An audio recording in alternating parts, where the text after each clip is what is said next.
The PM is bidding us farewell tonight after his so-called listening trip to the Sunshine State.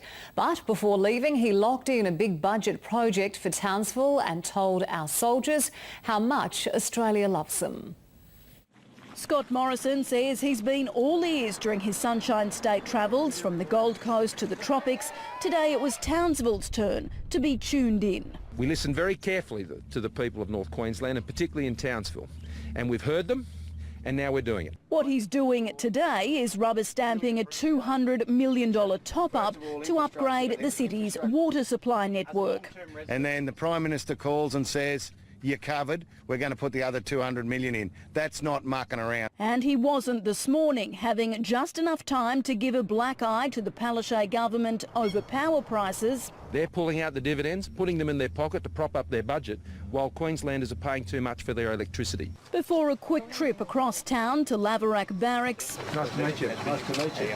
To tell the Army its role at home and in the Pacific region makes us all proud. This is our patch. This is our part of the world. This is where we have special responsibilities. He says the Army will also help drive a $2 billion spend on regional infrastructure and security training. It's what I meant when I talk about family.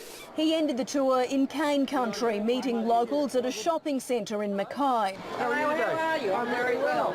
It's worth remembering Scott Morrison beat out a Queenslander, Peter Dutton, for the leadership. So this trip is just as much about winning over his own party as it is voters.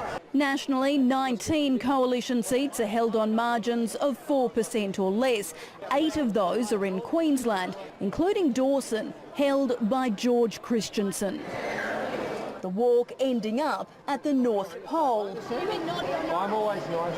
But did he ask Santa to bring him a lump of coal? Well, I've already got one. Tegan George for 10 News First, Mackay.